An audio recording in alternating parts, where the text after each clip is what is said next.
తెలుసుకొని ఉపవాసం వంటి ప్రార్థన చేయి, దేవుడు నిన్ను ఆలకిస్తాడు. అవునా? లేకపోతే ఆలకించరా? ఇక్కడ దీంట్లో మిక్స్ అయినటువంటి మోసాన్ని గమనిద్దాం. ఉపవాసం వంటి ప్రార్థన చేస్తే దేవుడు ఖచ్చితంగా ఆలకిస్తాడు. ఉపవాసం వంటి ప్రార్థన చేయడం దేవుడు చిత్తం, ఆలకిస్తాడు. కానీ తెల్ల దుప్పటి ఎక్కడి నుంచి వచ్చింది? తెల్ల బట్టలు ఎక్కడి నుంచి వచ్చినాయి? అంటే మన వత్తు మనం ఏదో ప్రయత్నం చేస్తున్నాం. అంటే దేవుడు చేస్తున్న క్రియకి మనం యాడ్ చేస్తున్నాం. ఇది ఇక్కడ మోస్తుందా? ఇప్పుడు ఈ యొక్క యుద్ధోపకరణం ఏమైంది? ఇతను నలుగురికి చెప్తాడు, అయ్యా ఏంటంటే ఏముంది? తెల్ల దుప్పటి తప్పు కాదు, తెల్ల బట్టలు కాదు, తెల్ల దుప్పటి తప్పు. దాని మీద దాన్ని ఒక విపరంగా వాడటం తప్పు. ఉపవాసం ఖచ్చితంగా దేవుడు చెప్పాడు. కానీ ఆ రోజున తెల్ల చొక్క మురిగ్గా ఉంది అనుకోండి, ఎప్పుడేంటి? బట్టలు ఉతకలేదు, ఎవరికి అనుకుందాం, ఉతకలేదు, ఏం చేయాలి అప్పుడు? ఆ రోజు ఉపవాసం క్యాన్సిల్. ఇక్కడ దుర్గాలు కట్టబడుతుంది. మనం అర్థం చేసుకుంటే దుర్గాలు ఇక్కడ కట్టబడుతుంది. ఈ దుర్గాలు ఎక్కడ ఎలా కట్టబడుతున్నాయి?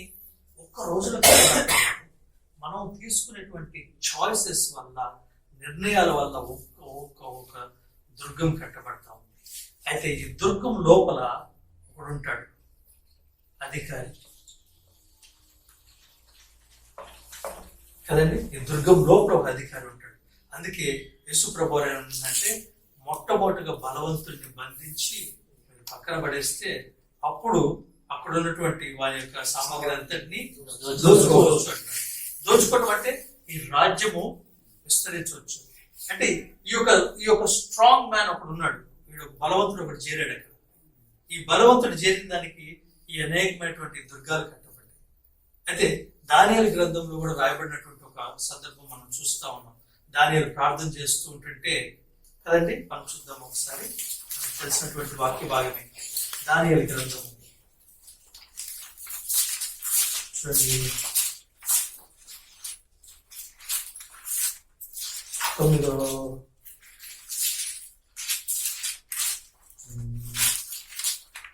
చూడండి 8వ అధ్యాయము, 9వ అధ్యాయము 10వ అధ్యాయము.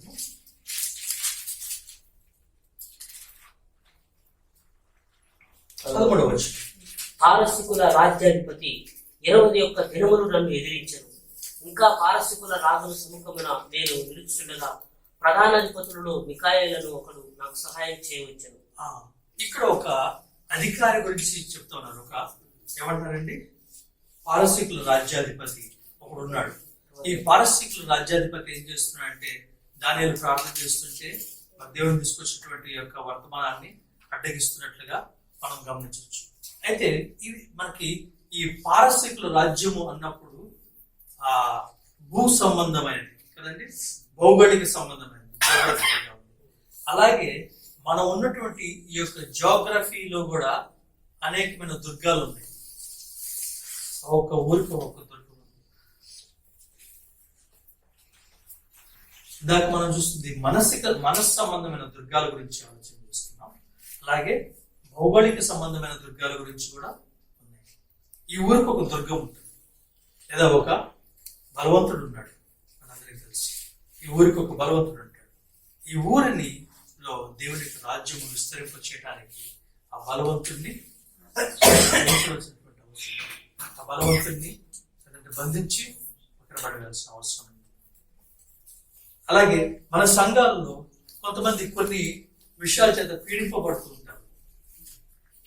వారు అక్కడ ఒక బలవంతుడి చేతులు వాళ్ళు ఉన్నారు. ఒక త్రాగుబోతు మొట్టమొదటిసారి తాగానే వాడు తాగుబోతు అయిపోతుంది అవుతున్నాడు. అనేక సంవత్సరాలు గడిచిన తర్వాత అతను పదే చేసినప్పుడు అది ఒక దుర్గంగా మారిపోతుంది. ఒక తాగుబోతున్న దురాత్మ అతన్ని పట్టుకొని వెళ్తా ఉండటం గమనించవచ్చు. ఇది మనస్సుకి సంబంధమైన సంఘంలో ఉన్నటువంటి ఈ యొక్క దుర్గాల గురించి మనకు తెలుసు. అయితే దేవుడు అన్నారు వాటిని బంధించి పారద్రోయాలని చెప్పి అంటున్నారు. అయితే మన యుద్ధోపకరణములు ఆత్మ సంబంధమైనవి అని చెప్పి కూడా దేవుడు మాట్లాడుతున్నారు. ఇంకో చోట చూసినట్లే ఆత్మ సంబంధమైనవి. అందుకే ప్రభువారు చెప్తూ ఉన్నారు, ఏమంటారంటే మనము పోరాడినది శరీరంతో కాదు కానీ అంధకార సంబంధం ఆకాశమైనటువంటి దురాత్మ సమూహములతో పోరాడాలి. ఎఫెసీయులకు రాసిన పత్రిక 6వ అధ్యాయం 12వ వచనం. అంటే సాతాను యొక్క ప్రయత్నం ఎప్పుడు కూడా ఏంటంటే మనము శరీర సంబంధంగా పోరాడేటట్లుగా మనల్ని ప్రేరేపించడం. ఎందుకంటే మనము శరీర సంబంధంగా పోరాడితే మనము ఓడిపోతాం. ఆత్మ సంబంధంగా పోరాడితే ఎప్పుడూ గెలుస్తాం. అందుకని వాడు ఏం చేస్తాడంటే ఏదో ఒక రకంగా మనల్ని శరీర సంబంధంగా పోరాడేట్లుగా ప్రయత్నం చేస్తూ ఉంటాడు. మనకు తెలుసు ఏ విధంగా ప్రేరేపిస్తారనేది. మనకి మన రియాక్షన్ శరీర సంబంధమైందా ఆత్మ సంబంధమైందా? మనకి బైబిల్ గ్రంథంలో చూస్తే యేసు ప్రభు వారిని పరిసయ్యులు ఎల్లప్పుడూ ఆయన వెంటే ఉన్నారు. నేను అనుకుంటాను శిష్యుల కన్నా ఎక్కువ ప్రసంగాలు పరిసయ్యులే వీళ్ళు ఉంటారు. ఎందుకంటే వాళ్ళన్నా మిస్ అయి ఉంటారు కదా, వీళ్ళు మిస్ కావట్లా. ప్రతిసారి కూడా వీళ్ళు పక్కనే ఉండి అడుగుతున్నారు. ఎందుకు అడుగుతున్నారయ్యా ప్రశ్నలు అంటే వాడు ఒక్కటే ఒక ఉద్దేశం ఏంటంటే ఆయన ఎట్లాగైనా కానీ మాటలో పట్టుకోవాలి, లేదంటే ఆయనకు కోపం తెప్పించాలి, ఆయన చేత ఒక మాట అనిపించాలి. అంటే ఏదో ఒక రకంగా యేసు ప్రభు శరీర సంబంధంగా రియాక్ట్ అవ్వాలి. మనం కూడా వాడికి ఇది ఎందుకు మనం మాట్లాడుతున్నామంటే ఇవి మనకు తెలిసినవే, కానీ ఈ రోజున రాజ్య సంబంధంగా ఆలోచన చేసినప్పుడు మనకి అర్థమవుతుంది. ఈ రాజ్యము వాడి రాజ్యాన్ని విస్తరింప చేసుకోవడానికి కానీ, లేదంటే దేవుని రాజ్యము విస్తరింప చేయకుండా అడ్డుకోవడానికి కానీ వాడు వాడుతున్నటువంటి తంత్రాలుగా మనం అర్థం చేసుకోవచ్చు. శరీర సంబంధంగా మనము పని చేయాలి, శరీర సంబంధంగా రియాక్ట్ అవ్వాలి. యాక్చువల్గా ఒక మాట చెప్తే Christianity is not in action but in reaction. క్రైస్తవ్యము క్రియలో లేదు కానీ ప్రతిక్రియలో ఉంది. ఎలా? దేవుడు అంటున్నారు, నిన్ను ఒక చెంప కొడితే రెండో చెంప చూపించింది, ప్రతిక్రియ కదండి. ఎవరైనా మిమ్మల్ని నిందిస్తే మీరు వారి గురించి ప్రార్థించాలి. మిమ్మల్ని ఎవరన్నా దూషిస్తే వారి గురించి ప్రార్థించాలి, బదులు దూషించవాలి. అంటే చాలా గమనిస్తే జరుగుతున్నటువంటి క్రియకి ఏ విధంగా రెస్పాండ్ అవ్వాలి ఆయన బిడ్డలు అనే దాని గురించి మాట్లాడుతూ ఉన్నారు. రాజ్య సంబంధులు గురించి దేవుడు మాట్లాడుతాము. రాజ్య సంబంధులు ఎందుకు రాజ్య సంబంధులు అని చెప్పి మాట్లాడుతున్నాం చూడండి. మనం అయితే ఇందాక మనం గమనిస్తూ ఉన్నాం ఏంటంటే అపవాది రాజ్యంలో కూడా దుర్గాలు ఉన్నాయి. మరి దేవుడి రాజ్యంలో దుర్గాలు ఉన్నాయి. దేవుడి రాజ్యంలో దుర్గాలు ఏంటి? అపవాది రాజ్యంలో దుర్గాలు ఉన్నాయి. దాని లోపల ఒక బలవంతుడు ఉంటాడు, లేదంటే వీడున్నాడు. మరి దేవుని రాజ్యంలో కూడా దుర్గాలు. బైబిల్ గ్రంథం సెలవిస్తుంది, మొట్టమొదటిగా యెహోవా నామము బలమైన దుర్గము, నీతిమంతుడు అందులో పరిగెత్తి సురక్షితంగా ఉండును. అంటే దేవుని యొక్క నామము బలమైన దుర్గము అంట. నామము అంటే నామము అనగానే, పేరు అనగానే దేనికి గుర్తుగా ఉందంటే ఒక మనిషి యొక్క వ్యక్తిత్వానికి గుర్తుగా ఉంది, లేదంటే ఆ యొక్క వ్యక్తికి గుర్తుగా ఉంది. అందుకే కీర్తనలన్నింటిలో అనేక సార్లు దావీదు గారు రాస్తున్నటువంటి మాట ఏంటంటే మీరే నా ఆశ్రయ దుర్గము, నా దావు చోటు, నా కొండ నీవే అని చెప్పి రాస్తా ఉన్నాడు. అంటే ప్రతిసారి కూడా ఆయన ఎక్కడికి వెళ్తాడంటే ఆయన ఆశ్రయము దేవుని నామంలో తీసుకుంటూ ఉంటాడు అని అర్థం చేసుకోవచ్చు. ఇంకొక మాట చూద్దామండి, కీర్తనలు 8వ అధ్యాయము 2వ వచనం. శత్రువులను పగ తీర్చుకుని వారిని నీ విరోధులను బట్టి బాల వైపు చండికల యొక్క స్థుతుల మూలమున నీవు ఒక దుర్గమును స్థాపించి ఉన్నావు. స్థుతుల మూలముగా ఒక దుర్గము స్థాపించబడింది. అయితే గడిచిన కాలంలో మరి మారిపోతున్న పరిస్థితుల గురించి ప్రభువా ఎలా ఏ విధంగా మీ పరిస్థితుల్లో కొనసాగాలి అని చెప్పి ప్రార్థన చేస్తున్నప్పుడు దేవుడి యొక్క వాక్య భాగాన్ని చూపిస్తున్నారు. ఏమని చేస్తున్నారంటే ఆరాధన స్తుతుల మూలంగా ఒక దుర్గము కట్టబడుతుంది. పిల్లల యొక్క చంటి పిల్లల యొక్క స్తోత్ర గీతముల మూలంగా ఏమంటారండి? నీ విరోధులను బట్టి నీ ఒక దుర్గమును స్థాపించను. ఈ దుర్గంలో ఆయన బిడ్డలందరూ దాక్కుంటారని చెప్పనుకోవచ్చు. గమనించినట్లయితే మనకి చరిత్రలో సౌత్ కొరియాలో, దక్షిణ కొరియాలో చాలా గొప్ప ఉద్యమం వచ్చింది కొన్ని సంవత్సరాల క్రితం. సౌత్ కొరియాలో వచ్చినటువంటి గొప్ప ఉద్యమానికి ప్రధానమైన కారణం ఏంటని చెప్పి అనేక మంది ఆలోచన చేసినప్పుడు వాడికి ఒక ప్రధానమైన కారణం అర్థమైంది ఏంటంటే, అక్కడ వారు తెల్లవారుజామున 4 గంటలకి లేచి అందరూ వీధుల్లోకి వచ్చి ఆరాధిస్తారు. పాల్ యాంగిచో గారు సౌత్ కొరియా నుంచి వాళ్ళు వచ్చి ఆరాధిస్తారు. అంటే ఎక్కడ ఆరాధన దేవుణ్ణి ఆరాధించి స్తుతిస్తున్నారో అక్కడ ఎదుర్కొంట ఆయన స్తుతుల దుర్గం కట్టారు. ఆయన స్తుతుల సింహాసనాసీనుడు అని చెప్పారు. ఈ సింహాసనము అక్కడ ప్రతిష్ఠించబడుతున్నట్లుగా మనం అర్థం చేసుకోవచ్చు. ఆరాధన జరుగుతుందో, ఎక్కడ స్తుతి జరుగుతుందో అక్కడ ఈ సింహాసనము ప్రతిష్ఠించబడుతుంది. దేవుని యొక్క సింహాసనము అక్కడ ప్రతిష్ఠించబడినప్పుడు దేవునితో కూడా మరి యొక్క పరలోక సంబంధమైనటువంటి సమస్తమైనటువంటి దేవదూతలు కానీ ప్రధానులు కానీ వీరందరూ కూడా అక్కడికి వారు వచ్చి దేవుణ్ణి ఆరాధిస్తున్నట్లుగా మనం అర్థం చేసుకోవచ్చు. ఎందుకంటే బేతేల్ దగ్గర యాకోబుకి ఒక దర్శనం కల చూశాడు. ఏంటంటే దేవదూతలు పైకి కిందికి ఎక్కుతూ దిగుతూ ఉన్నారు. నేను అంటూ ఉంటాను, మనకి మిగతా రోజుల్లో 6 రోజులు మన రోడ్లన్నీ ఫుల్ ట్రాఫిక్ తో ఉంటాయి. పొద్దునే 9 గంటలకి అందరు ఆఫీసులకి పోతా ఉంటారు. 9 గంటలకి ఆదివారం రోజున రోడ్లంతా ట్రాఫిక్ ఉండవు, ఎందుకంటే అందరు లేటుకి లెగుస్తూ ఉంటారు.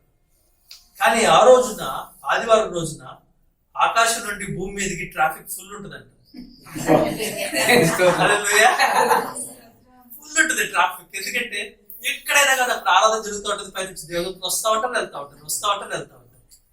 ఇక్కడ ట్రాఫిక్ ఉంటుంది కానీ అక్కడ ట్రాఫిక్ ఫుల్ ఉంటుంది. కొన్ని లక్షల కోట్ల మంది దేవదూతలు భూమి మీదకి వచ్చి ప్రభువుని ఆరాధించుకుంటూ సింహాసనము స్థాపించబడింది. హల్లెలూయా. దేవుని యొక్క రాజ్యము నిర్మించడంలో దేవుని యొక్క సింహాసనం, అందుకే ఏమని రాయబడిందంటే ఆయన సింహాసనశ్రుడై ఉన్నవాడు అని చెప్పి. ఆయన సింహాసనం ఉన్న చోట ఏం జరుగుతుంది? ఆయన సింహాసనం ఉన్న చోట ఏం జరుగుతుంది చూద్దాం. ప్రకటన గ్రంథం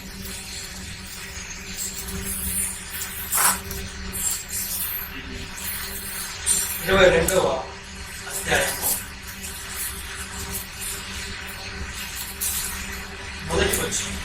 మరియు స్ఫటికము వలె వెలిగినట్టి జీవజలముల నది దేవుని యొక్కయు మనుషుల యొక్కయు సింహాసనముల నుండి ఆ పట్టణపు రాజకీయ మధ్యను ప్రవహించ ఆ రోజున ఆ సింహాసనము నొద్దు నుండి జీవజలముల నది ప్రవహిస్తుంది అని చెప్పి మనం అర్థం చేసుకోవచ్చు. ఇందాక మనం గమనించాము భౌగోళికమైనటువంటి దుర్గాల గురించి, మానసికంగా ఉన్నటువంటి దుర్గాల గురించి, లేదంటే వ్యక్తిగతంగా ప్రవర్తనలో ఉన్నటువంటి దుర్గాల గురించి మనం ధ్యానం చేస్తున్నాం. అయితే సింహాసనం, పరలోకమందు ఉన్న సింహాసనము ఆరాధనగా లేదంటే స్తుతి మీద ఉన్నటువంటి దేవుని యొక్క సింహాసనం గమనిస్తున్నప్పుడు ఆయన సింహాసనం యొద్ద నుండి ఒక జీవజలముల నది ప్రవహిస్తుంది అని చెప్పి మాట్లాడుతున్నారు. యోహాను సువార్త 4వ అధ్యాయంలో ఆ స్త్రీ వచ్చి, సమరయ స్త్రీ వచ్చి యేసు ప్రభువాన్ని అడుగుతున్నప్పుడు ఆయన అంటున్నారు, అమ్మా నా మాటలు నీ యొక్క కడుపులో ఊరటి నీటి బుగ్గగా ఉంటాయి అని చెప్పి మాట్లాడుతున్నారు. అలాగే యోహాను సువార్త 7వ అధ్యాయము 31వ వచనంలో చూసినట్లయితే ఎవరైనా నా మాటలు విశ్వసించిన ఎడల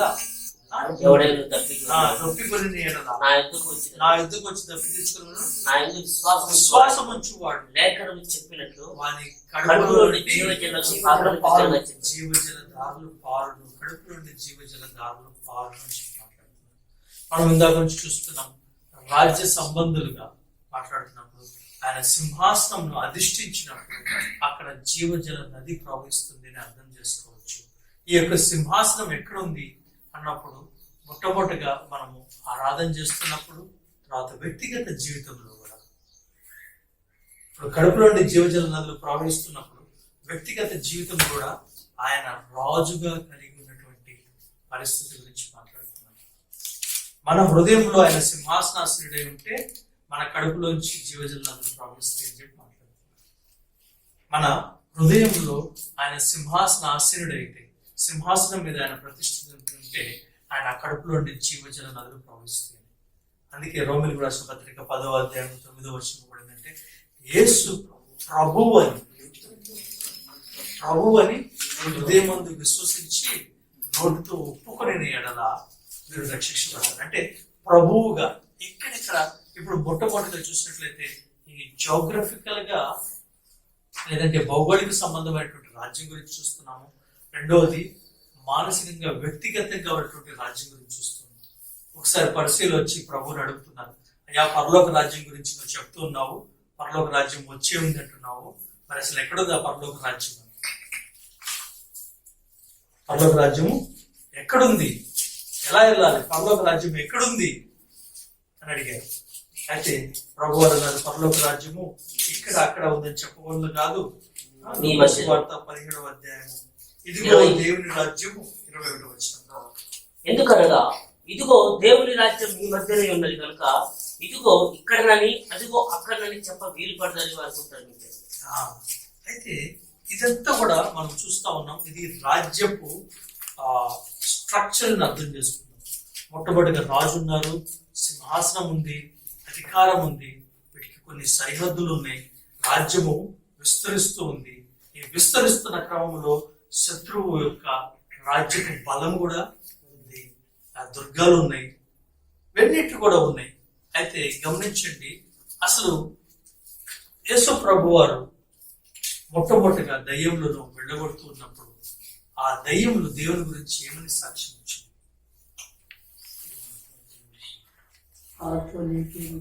నాతో మీకేం పని, నీవు దేవుని పరిశుద్ధుడవు. హల్లెలూయా, దేవుని పరిశుద్ధుడు అంటున్నాడు. ఇక్కడ ఒక సూత్రం, ఒక ప్రిన్సిపల్ దాగుంది. ఈ పరలోక రాజ్యం, దేవుని రాజ్యానికి సంబంధించిన ఒక ప్రిన్సిపల్ దాగుంది.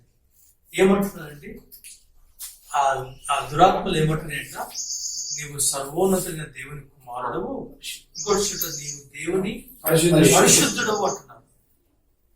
సాతాను ఎన్ని ప్రయత్నాలు చేస్తున్నా కూడా, సాతాను ఎప్పుడు ఛాలెంజ్ చేసినా కూడా ఏమంటుంది, నీ శక్తి చూపించు అంటుంది.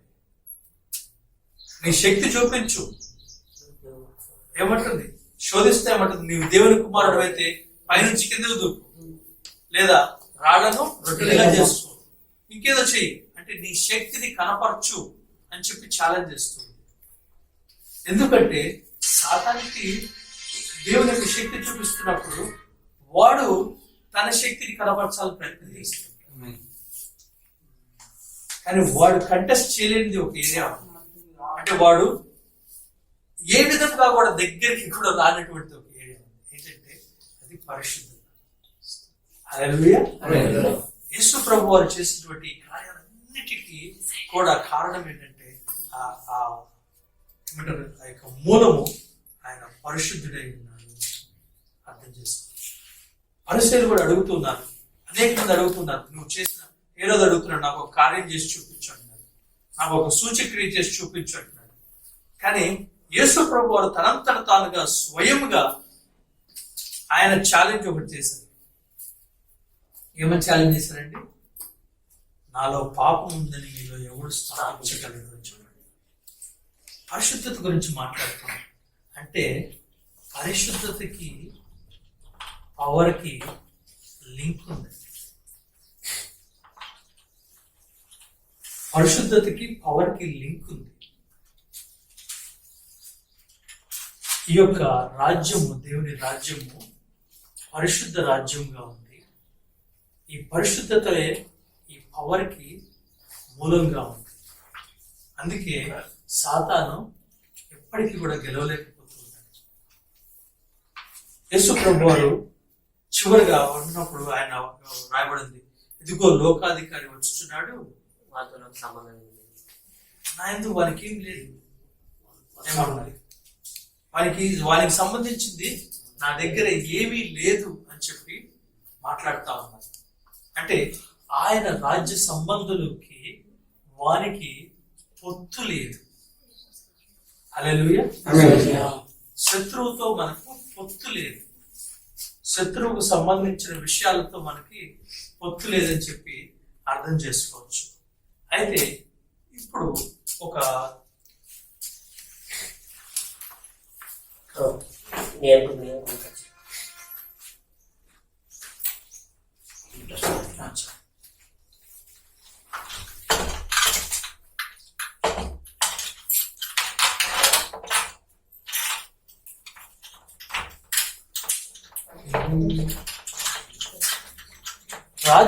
దేవుని యొక్క రాజ్య సంబంధంగా చూసినప్పుడు అనేక విషయాలు మనకి అర్థమవుతాయి అని మనం తెలుసుకోవచ్చు. మొట్టమొదటిగా ఇందాక చూసాం, రాజ్యం యొక్క లక్షణాలు చూస్తున్నప్పుడు ఈ రాజ్య సంబంధులుగా దేవుడు ఏం చేస్తున్నారంటే ఆయన ఒక సిస్టమ్ని డెవలప్ చేశారు. ఒక సిస్టమ్, ఆ సిస్టంలో దేవుడు కొంతమందిని కొన్ని స్థానాల్లో ఉంచుతూ ఉన్నారు. బైబిల్ గ్రంథంలో రాయబడింది, సంఘము క్షేమాభివృద్ధి పొందడానికి పరిచర్య ధర్మాలు ఇచ్చారు. ఈ పరిచర్య ధర్మాలు అనగానే ఇప్పుడు సంఘము అంటే అనేకటువంటి నిర్వచనాలు ఉన్నాయి. క్రీస్తు యొక్క శరీరం అని అనేక నిర్వచనాలు ఉంటాయి. సంఘము అనగా దేవుడు లేదంటే యేసుక్రీస్తు ప్రభువుగా కలిగినటువంటి వాడని చెప్పి అర్థం చేసుకోవచ్చు. యేసుక్రీస్తు ప్రభువుగా కలిగినటువంటి వాడు అంటే ఇదే రాజ్యము కదండి, రాజ్యం కదా. ఎందుకంటే వీళ్ళు ప్రభువుగా కలిగిన వాడు అంటే ఆయన్ని రాజుగా అంగీకరించిన వాడు, అంటే వారు రాజ్యము అని అర్థం చేసుకోవచ్చు. అయితే ఈ యొక్క పరిచర్య ధర్మాల్లో కొంతమందిని మొట్టమొదటిగా వెళ్ళి సరిహద్దులు విస్తరించడానికి పంపించవచ్చు. అంటే ఈ రాజ్య సంబంధులుగా లేరు, వాళ్ళని రాజ్య సంబంధులుగా చేయమని, లేదంటే రాజ్యమును ముందుకు తీసుకుని వెళ్ళటానికి దాన్ని మనం సువార్త ప్రకటించడం అని చెప్పచ్చు కదండి. ఎందుకంటే అనేక మంది ఇంకా దేవుని తెలుసుకోలేని వారు మరి దేవుని యొక్క రాజ్యంలోకి వారిని ఆహ్వానిస్తూ మనం వారికి సువార్త పంచుతూ ఉన్నాం. అలాగే దేవుని యొక్క సంఘాన్ని లేదంటే దేవుని రాజ్యంను వారు మరింతగా ఈ రాజ్య సంబంధులుగా తీర్చిదిద్దేటువంటి ప్రక్రియ కూడా సంఘాల్లో జరుగుతుంది. అంటే కాపర్లుగా కానీ ఉపదేశకులుగా కానీ మరి ఎవరైనా కానీ వాళ్ళు ఏం చేస్తున్నారంటే వారి యొక్క వ్యక్తిగత జీవితాల్లో ఈ రాజ్యమును పరిధిని విస్తరింపజేస్తున్నారు. రెండు రకాలు, ఒకటి భౌగోళికంగా లేదని భౌతికంగా బయట రాజ్యం విస్తరింప చేయబడటం, అంటే వారు ఎవరైనా దేవుని ఇంకా ఎరగని వారు దేవుని యొక్క రాజ్యంలో ప్రవేశించిన వారు లేదంటే వారిని దేవుని రాజ్యంలోకి ఆహ్వానించడం. రెండు, వ్యక్తిగతంగా ఆత్మీయంగా దేవుని రాజ్యపు పరిధిని ఒక వ్యక్తిలో పెంచడం. అంటే నేను బహుశా నా యొక్క కొన్ని స్థానాలు మాత్రమే, కొన్ని విషయాలు మాత్రమే దేవుని అధికారానికి లోబడ్డా, నేను ఇంకా కొన్ని విషయాలు నేను ఇంకా దేవునికి లోబడటం లేదేమో. అయితే నేను లోబడే కొద్దీ ఈ యొక్క రాజ్యము నాలో విస్తరించడం మొదలవుతుంది. అంటే ఆయన యొక్క పూర్తి అధికారం కిందికి రావటం మొదలవుతుంది. ఫర్ ఎగ్జాంపుల్ నేను చెప్తున్నాను,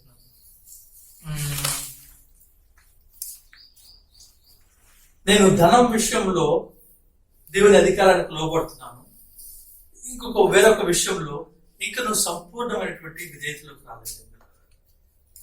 అప్పుడు ఆ విషయంలో ఈ సంఘము కూడా పరిపూర్ణ రాజ్యముగా ఆయన యొక్క పరిపూర్ణ అధికారం కిందకి వచ్చే విధంగా చేయటమే వీరి యొక్క పని. కాపర్లు కానీ లేదంటే ఉపదేశకులు కానీ ప్రవక్తలు కానీ కదండి ఈ రాజ్యం ఆత్మీయంగా ఎదగడానికి. అయితే ఇక్కడ నేను ఒక సందర్భం చెప్తాను. నేను ఒకసారి నాకు పాస్పోర్ట్కి నేను అప్లై చేశాను. అప్లై చేస్తే నాకు ఆల్రెడీ పాస్పోర్ట్ ఉంది, ఆ పాస్పోర్ట్ ఎక్స్పైర్ అయిపోయిందని చెప్పి అప్లై చేస్తే ఆ ఎస్ఐ వచ్చారు. వచ్చినప్పుడు ఆయనకి చెప్పాను నేను. ఆయన్ని చెప్పిన తర్వాత అప్పుడు మేము మిషన్కి కెన్యాకి వెళ్తూ ఉన్నాం అనమాట. దాని విషయమే ఈ పాస్పోర్ట్ని తీసుకున్నాం. అయితే నాకేమనిపించింది, అదే దేవుని పని మీద వెళ్తున్నాం కదా, దీనికి నేను లంచం ఎందుకు ఇవ్వాలి అని చెప్పి నేను లంచం ఇవ్వలేదు. ఆయన అన్ని రాసుకున్నాడు, మా ప్లేస్ అన్ని రాసుకున్నాడు. సరే నేను అనుకున్నాను మనం లంచం ఇవ్వకూడదని తీర్మానం చేసుకుని లంచం ఇవ్వలేదు. కొద్ది రోజుల తర్వాత నా అప్లికేషను పోలీస్ వెరిఫికేషను రిజెక్టెడ్ అని చెప్పి వచ్చింది. అంటే నా పోలీస్ వెరిఫికేషను పాస్ కాలేదు, అంటే వాళ్ళు సరైనదని చెప్పలేదు. సరే అని చెప్పి నేను వాళ్ళ ఆఫీస్ దగ్గరికి వెళ్ళాను. ఆఫీస్ దగ్గరికి వెళ్ళి ఏంటంటే ఇట్లా వచ్చింది అంటే, అవునండి మరి పోలీస్ వాళ్ళు చెప్పిన వెరిఫికేషన్లో మీది సరిగ్గా లేదని చెప్పారు, అందుకని తిప్పి పంపించారు. సరే నేను అలా ప్రయత్నం చేస్తూ ఉన్నాను. తర్వాత నాకు తెలిసినటువంటి ఒక ఫ్రెండ్ ద్వారా నేను పోలీస్ డిపార్ట్మెంట్లో పెద్దవాళ్ళకి నా మాటని చెప్పాను అనమాట. ఎందుకంటే ఇట్లా ఉంది పరిస్థితి, మాది పోలీస్ వెరిఫికేషన్ ఫెయిల్డ్ అని పంపించారంటే ఆయన నాకు చేత ఒక లెటర్ రాపించి కింద ఒక చిన్న ఇనిషియల్ వేసి వాళ్ళ స్టాంప్ కొట్టించి తీసుకెళ్ళాను. అది తీసుకుని వెళ్ళగానే డైరెక్ట్గా ఏసీపీతో కూర్చోడానికి నాకు అపాయింట్మెంట్ ఇచ్చారు. నేను ఇది తీసుకుని వెళ్ళాను. ఇది ఇచ్చింది ఎవరంటే ఐజీ స్థాయి వ్యక్తి. ఐజీ స్థాయి వ్యక్తి రాసిచ్చారు. చూడండి, నేను అది తీసుకుని వెళ్ళగానే కానిస్టేబుల్ సార్ అన్నాడు. అర్థం కాలేదు. సరే కూర్చోండి సార్ అన్నాడు. 2 నిమిషాలు కూర్చోగానే ఏసీపీ గారు లోపల ఉన్నారు, 12 తీసుకుని వెళ్ళాడు. అవునా నిజంగానా అని చెప్పాను. ఆయన ఏసీపీ చూసి వెంటనే సరే అని చెప్పి వెంటనే ఫోన్ కొట్టి పోలీస్ వెరిఫికేషన్ డిపార్ట్మెంట్ సైబరాబాద్ లో ఉన్నటువంటి కమిషనరేట్ ఫోన్ కొట్టాడు. అక్కడున్న ఏసీపీతో మాట్లాడాడు. పలానా వ్యక్తి వస్తారు, ఆయన పని చేయండి అనేసి. చాలా ఆశ్చర్యం వేసింది. అరే సరే నేను అక్కడికి వెళ్ళాను. అక్కడికి వెళ్తే ఆయన అన్నారు, మాట్లాడిన తర్వాత అవునండి మీది ఏ ప్రిమిసెస్ కిందకి వస్తుంది మీ పోలీస్ స్టేషన్ అన్నాను. పలానా ప్రిమిసెస్ అండి అన్నారు. అవునా సరే నేను చూస్తానండి అన్నాడు. 2 రోజుల్లో కానీ ఎస్ఐ కార్ వేసుకొని మా ఇంటికి వచ్చాడు. కార్ వేసుకొని ఇంటికి వచ్చి మొహంతా ఏమంటారు గండుగా పెట్టుకున్నాడు అనమాట. ఏమండి మేమేమో మా డ్యూటీ చేయమన్నావా ఏంటి, మేము మాకు ఇచ్చిన రిపోర్టే కదా మేము రాసాము అని చెప్పాను. కరెక్టేనండి మీరు చెప్పారు మేము ఇచ్చాము రిపోర్ట్స్ అంటే, అలా కదండి కాబట్టి మళ్ళీ వెరిఫికేషన్ చేద్దాం పదండి, నాతో పాటు రండి అని చెప్పి తీసుకున్నాను. ఈ యొక్క మొత్తం ప్రాసెస్ లో నాకు ఒకటి అర్థమైంది, అరే ఈ అధికారం యొక్క పవర్ అర్థమైంది. ఆ వ్యక్తి రాలా నాతో, ఈయన అసలు రాలేదు, కానీ ఈయన ఒక్క సైన్ చేశాడు. సైన్ చేసి స్టాంప్ వేసి, స్టాంప్ కూడా అనేగా వేరే వాళ్ళకి సైన్ చేసిస్తే వాళ్ళు స్టాంప్ వేసి ఇచ్చారు. స్టాంప్ వేసి ఇవ్వగానే మొట్టమొదటిసారిగా వచ్చి ఊరిక అట్లా లెటర్ ఇవ్వగానే ఆయన కానిస్టేబుల్ చూడటమే లేదు, సార్ కూర్చోండి సార్, తర్వాత వాటర్ తాగుతారు.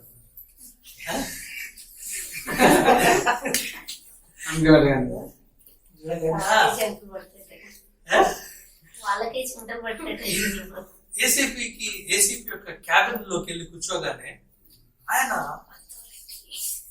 వెంటనే కూర్చోండి సార్ కూర్చోండి, చాలా పీస్ఫుల్ గా మాట్లాడుతున్నారు. ఇది అర్థమైంది, వెంటనే అర్థమైంది ఏంటంటే ప్రభువా ఈ యొక్క వ్యక్తి ఈ పొజిషన్ లో ఉన్న వ్యక్తి పంపిస్తే ఈయనకున్న పరిధిలో మొత్తం జరుగుతుంది. దేవుడు ఏమన్నారంటే నేను ముద్ర వేసి పంపిస్తున్నాను. హల్లెలూయా. అందుకే దేవుడు ఒక మాట అన్నారు, యేసు ప్రభువు వారు ఏమన్నారంటే మత్తయి సువార్త 28వ అధ్యాయంలో భూమి మీద ఆకాశమందు సర్వాధికారం ఇవ్వబడింది.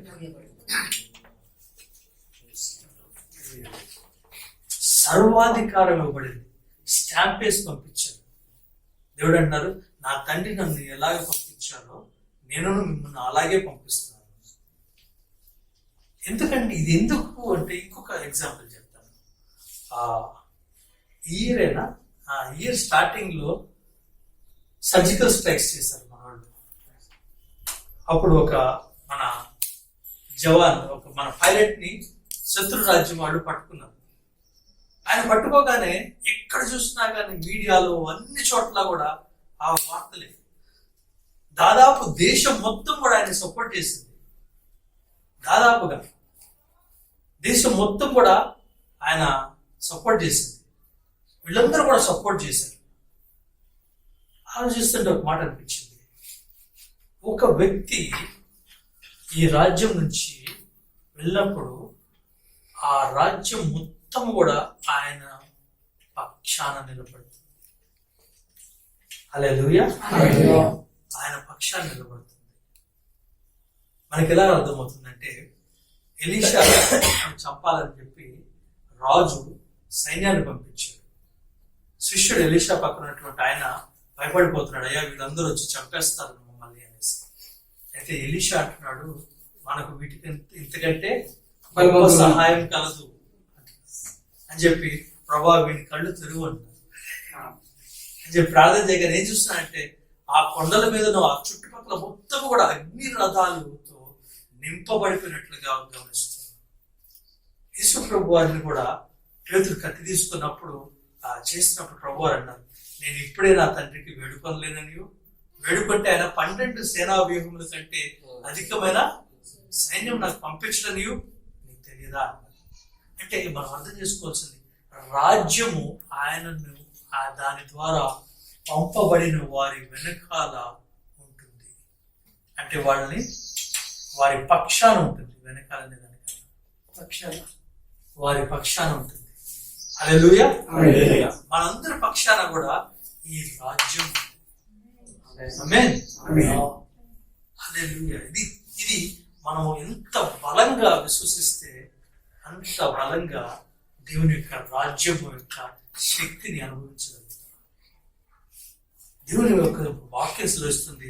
1 కొరింథీయులకు రాసిన పత్రిక 4:20 ఏమంటారంటే, దేవుని రాజ్యము మాట కాదు కానీ శక్తి అయి ఉన్నది. ఎందుకు శక్తి అయి ఉన్నది అంటున్నారు? శక్తి అయి ఉన్నది అంటున్నారు అంటే ఇది అర్థం చేసుకోవాలని చెప్పి దేవుడు అన్నారు. ఆయన యేసు ప్రభు వారు ఎప్పుడు కూడా ఆయన బిడ్డల్ని లేదంటే ఆయన వారిని పంపిస్తూ ఉన్నప్పుడు వారికి ముందుగా ఒక మాట మత్తయి సువార్త 10వ అధ్యాయంలో చూస్తున్నాం, అధికారం ఇచ్చి అని. ఏమన్నదండి? అధికారం ఇచ్చి పంపబడితే ఖచ్చితంగా ఈ అధికారం ఎక్సర్సైజ్ అవుతుంది. ఎవరి అధికారం ఎక్సర్సైజ్ అవుతుందండి? మన అధికారం కాదు, రాజు. ఈ ఐజీ గారి మీద ఉన్న అధికారం కూడా ఆ వ్యక్తి యొక్క అధికారం కాదు, పైన ఈ దేవుని యొక్క ప్రభుత్వం యొక్క అధికారం. అది ఈయన మారిపోయి ఇంకొక ఆయన వచ్చినా కూడా అదే అధికారం. కానీ ఈయనకి ఈ యొక్క అధికారము ఎక్సైజ్ అవుతుంది అని చెప్పి మనం అర్థం చేసుకోవచ్చు.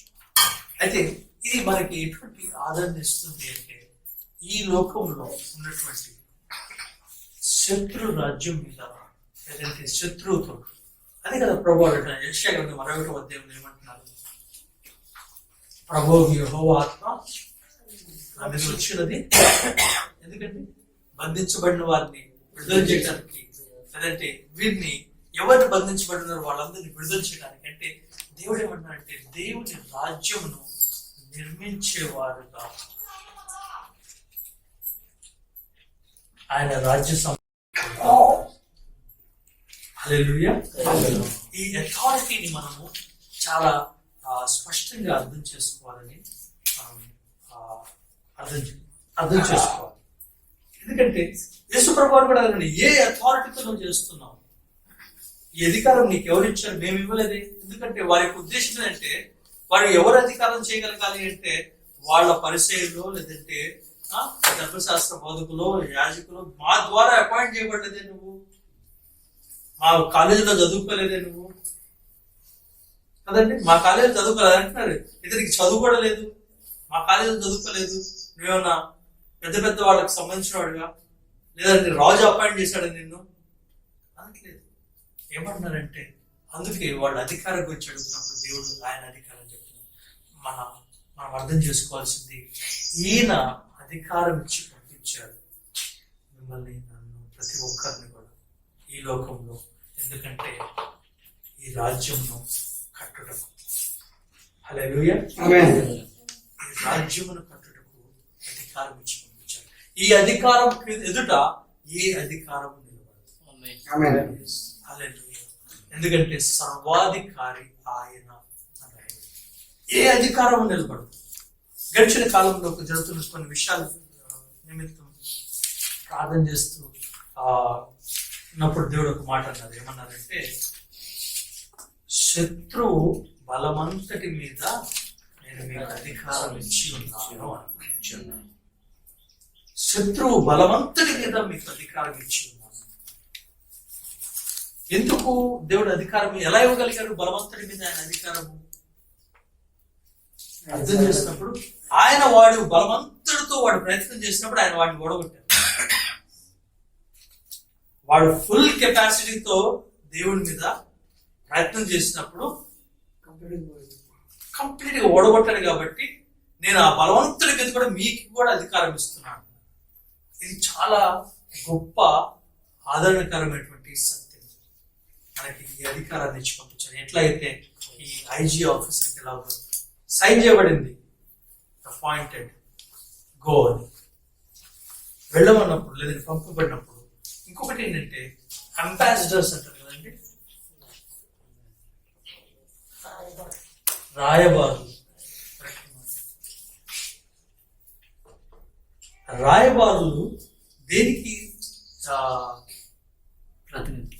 రాయబారులు ఎవరిని రిప్రజెంట్ చేస్తారంటే రాజుని రిప్రజెంట్ చేస్తారు కదండి. మనం కూడా మొన్న ఏ రాజ్యంలోనైనా కానీ గొడవ అయితే వెంటనే వాళ్ళ రాయబారిని పిలిపించి తిడతారు. మీరు ఎంత ఇట్లా చేశారని చెప్పి తిట్టి మీకు మాకు కటీఫ్ అని చెప్తారు. అంటే ఎందుకు రాజులకు బదులు వీళ్ళు చేస్తారు అంటే మెసెంజర్స్. అయితే ఈ రాజ్యంకి వచ్చినప్పుడు మెసెంజర్స్ ఈ యొక్క మెసేజ్ ని తీసుకుని వెళ్తున్న వాళ్ళు, మెసేజ్ ఎంత ఇంపార్టెంటో మెసెంజర్ కూడా అంతే ఇంపార్టెంట్ అని మాట్లాడుతున్నారు. హల్లెలూయా. 2 తిమోతి 2వ అధ్యాయం 21వ వచనం చూద్దాం ఒకసారి. 2 తిమోతి 2వ అధ్యాయం 21వ వచనం. ఎవడైనను వీటిలో చేరక తన్ను తాను పవిత్రపరచుకునేలా వాడు పరిశుద్ధపరచబడి యజమానుడు వాడుకోవటకు అర్హమై ప్రతి సత్కార్యమును సిద్ధపరచబడి ఘనత నిమిత్తమై పాత్రై ఉంటుంది.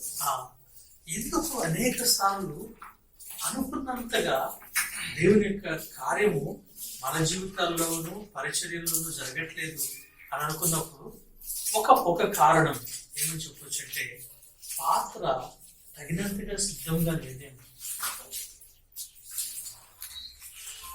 పాత్ర తగినంతగా సిద్ధంగా లేదేమో. ఇప్పుడు చూడండి, ఇందాక అందుకున్నాం మన ఏ విధంగా అయితే ఈ రాజ్యంలో సిస్టమాటిక్ ఉందో హైరార్కీ ఉంది. హైరార్కీ అంటే ఒక క్రమబద్ధీకరంగా అధికారి, ఆ కింద అధికారి, ఆ కింద అధికారి, ఆ కింద అధికారి, ఆ కింద అధికారి, ఎట్లా ఉంది కదండి. అయితే ఒక లెటర్ ని ప్యూన్కి ఇచ్చి పంపించవచ్చు. అదే లెటర్ లో ఉన్నటువంటి రాజ్య సంబంధమైనటువంటి ఇన్ఫర్మేషన్ ని ఒక అధికారికి ఇచ్చి కూడా పంపించవచ్చు. రెండింటికి ఇద్దరు పంపబడ్డ వాళ్ళే, కానీ ఇద్దరి యొక్క తేడా గమనించాలి మనం. అంటే మన ఉద్దేశంలో మాట్లాడుతాం, ఒక దేశ రహస్యాలకు సంబంధించినటువంటి ఒక పత్రం, అది ప్యూన్కి ఇచ్చి పంపిస్తారా? ఎవరికి ఇచ్చి పంపిస్తారు? అది యేసుక్రీస్తు